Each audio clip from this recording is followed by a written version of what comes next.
बचपन से ही मुझे फिल्मों में काम करने का बड़ा शौक था। हम मालूम है तेरे बाप को मत सिखा चल। उसके ऊपर आती है ओम शांति ओम, जिसमें शाहरुख खान दर्द डिस्को करते हुए अपनी शर्ट उतार के अपने पूरे सिक्स पैक दिखाता है। वो सिक्स पैक देख के दिमाग में एक कीड़ा बैठ गया कि फिल्मों में अगर काम करना है तो फिर सिक्स पैक बनाना जरूरी, और फिर वो गोल अचीव भी हो गया। अभी मजा आएगा ना भिड़ो।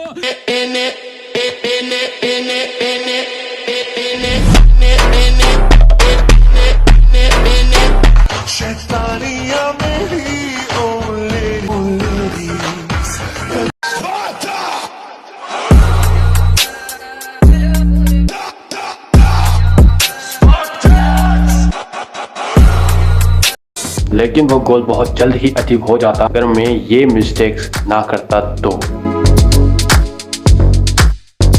पहले हम बात कर लेते हैं कि हम वर्कआउट्स में कौन कौन सी गलतियां करते हैं। कि मुझे तो बनाने थे सिक्स पैक, जो कि सारे बिगिनर्स जिम इसी ही गोल को लेके आते हैं कि वो चाहते हैं कि बस हमारे सिक्स पैक बन जाए। बस पहली बात तो ये है कि बॉडी का कोई भी एक मसल अलग से बन नहीं सकता, और अगर बन भी गया तो फिर आप कुछ इस तरह के दिखोगे।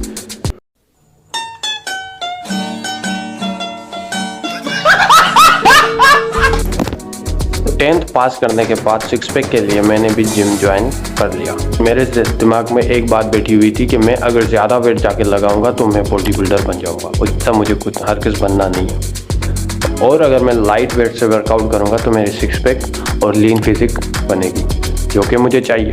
मैं लाइट वेट्स के साथ वर्कआउट करता रहा और डेली एब्स लगाता रहा। मैं 1 साल गुजर गया, ना तो एब्स आए और ना ही बॉडी का कोई और मसल। तो फिर मेरे जो सीनियर लोग थे, कुछ सीनियर जो मुझसे कुछ सीनियर लड़के थे, वो फिर से कोई 90 kg को 80 kg की बेंचेस लगा रहा है, कोई 16 kg का डंबल कर्ल लगा रहा है। मैंने सोचा कि मैं भी अब वेट ज़्यादा उठाऊंगा, फिर मेरी बॉडी ग्रोथ करेगी। मैं भी ज़्यादा वेट उठाने लगा, जो कि मेरी wait capacity weight lifting capacity से भी ज़्यादा था।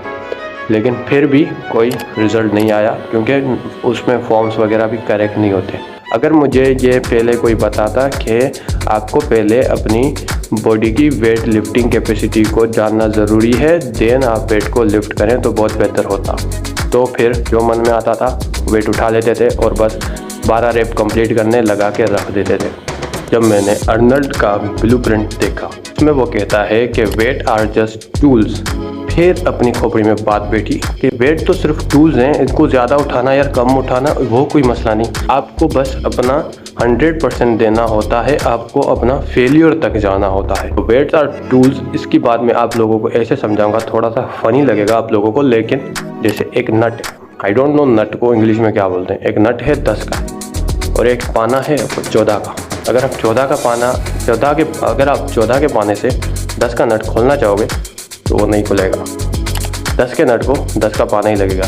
तो जिसकी जो वेट लिफ्टिंग कैपेसिटी है उसको वही वेट उठाना चाहिए। बस आपको फेलियर्स रेप तक जाना ज़रूरी होता है। अगर आपने अभी अभी जिम ज्वाइन किया है तो फिर कोई मसला नहीं, आप 2-2, 3-3 kg से आप अपना मसल्स को रूटीन में लाओ, मसल्स को यूज़ टू करो, बॉडी को स्ट्रेचेस करो। लेकिन अगर आपको 3 से 4 मंथ्स हो गए हैं तो फिर आप लोगों को ज़रूरी है कि आप अपने फेलियर रेप्स को टच करो।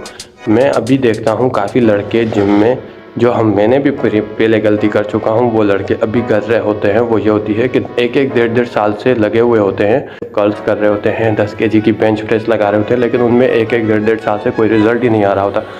फिर मैं रेंडमली कभी कभी क्या करता हूँ कि किसी भी लड़के को ऐसे को बोलता हूँ कि आ जाओ साथ में वर्कआउट करते। जब अब हमने 8 से 10 साल जिम में गुजारे हैं तो सामने वाले को देख के पता चल जाता है कि इसकी वेट लिफ्टिंग कैपेसिटी क्या होगी।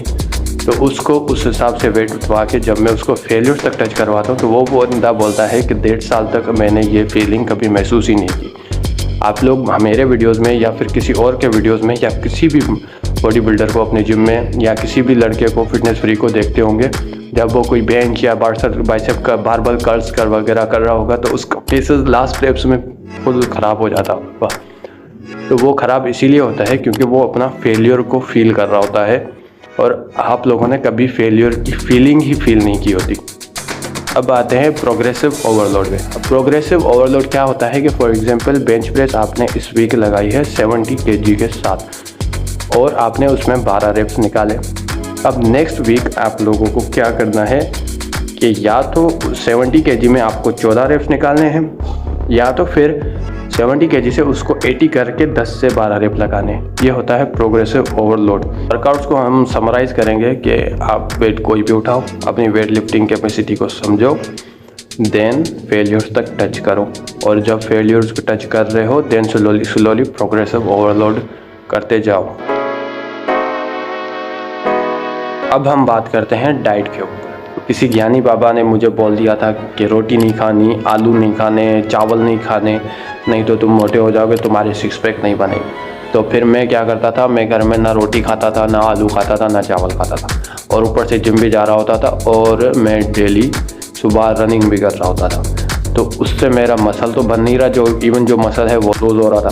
तो मैं ऑनेस्टली एक बात बताता चलूँ कि आज तक मैंने कैलोरीज काउंट कभी भी नहीं की। मैं जस्ट अपना प्रोटीन इंटेक पूरा करने की कोशिश करता हूँ, दैट्स इट। और मैंने यूट्यूब पे देखा कैलोरीज काउंट करते हैं, जो है वो मैक्रोस काउंट करते हैं। मैंने कहा अब वो इतना सारा वे प्रोटीन वगैरह ये सब ले रहे हैं, तो मैंने कहा अब इतना तो पैसा हमारे पास है नहीं, तो हम कहाँ से ये चीज़ें खरीदेंगे, खाएंगे, पिएंगे।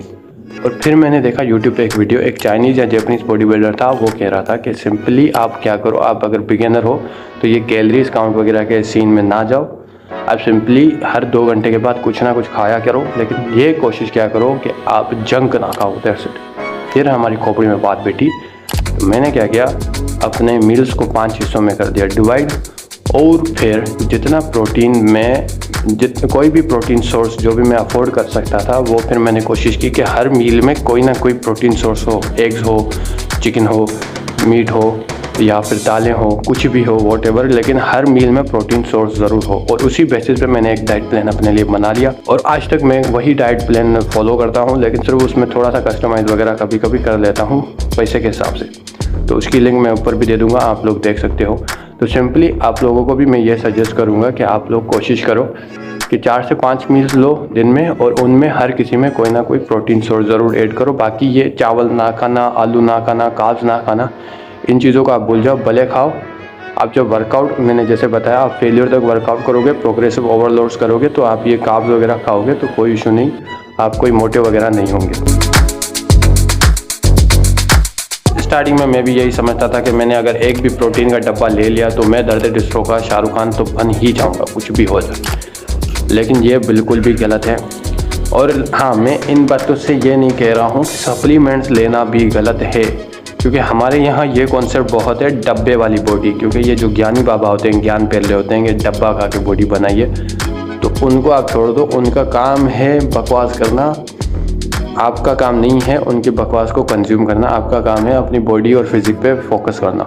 अगर मुझे ये बात पहले कोई बता देता कि means supplements is not important, कोई मीन्स सप्लीमेंट ज़रूरी नहीं है आपकी बॉडी बनाने के लिए, तो बहुत ही अच्छा होता। लेकिन फिर मुझे खुद ही समझ आई बात ये कि विदाउट सप्लीमेंट भी आप एक अच्छी से अच्छी फिजिक अचीव कर सकते हो, जस्ट अच्छे वर्कआउट्स और अच्छी डाइट रूटीन फॉलो करके, और घर की डाइट फॉलो करके, ना कि जो है वो कोई फैंसी डाइट फॉलो करके। तो supplements are not important for making a good physique.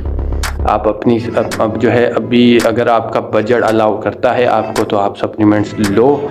मैं ये नहीं कह रहा हूँ कि सप्लीमेंट्स ख़राब हैं, लेकिन सप्लीमेंट्स ज़रूरी नहीं है, बस मैं ये कह रहा हूँ। अगर आपका बजट, आपका जेब आपको इजाज़त दे दी है, तो आप सप्लीमेंट्स लें, प्रोटीन लें, क्रेटिन लें, BCAA लें। लेकिन यह है कि उन सप्लीमेंट्स को लेने से पहले आप सिर्फ उन सप्लीमेंट्स के बारे में थोड़ा इधर उधर यूट्यूब पे सर्च आउट, फाइंड आउट कर लें तो बेहतर है। आप अपनी डाइट पे फोकस करो, आप अपने वर्कआउट्स पे फोकस करो, और जो है वो मील्स प्रॉपर लो, तो फिर एक अच्छी फिजिक अचीव करने से आपको कोई नहीं रोक सकता। बाकी अगर आप सप्लीमेंट ले सकते हो तो सप्लीमेंट्स ले, कोई इशू नहीं।